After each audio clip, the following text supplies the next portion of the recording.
Just try to lure kids away from video games. Some could play for hours. Now a new study shows too much of these video games can lead to mental health problems, from depression and poor grades to anxiety and social phobia. And it all comes down to pathological gaming. This is the only thing that they want to do.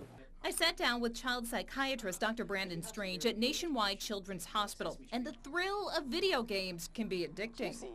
You're not doing your schoolwork. You're not going out with friends. You pick video games over friend and family or interactive activities. But the question is, how much is too much? Where should parents draw the line? Dr. Strange recommends sticking with 1 to 2 hours a day, max, and is more worried about the types of games kids are playing. Now you have like first-person shooters where you're putting someone in the sight and you're killing them.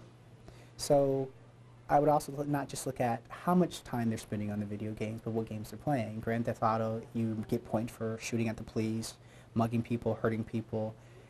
That's not an appropriate game for a kid. I don't even think it's appropriate for a teenager. And they may pay the price in their grades. Researchers found lower school performance in kids who could not step away from the video games.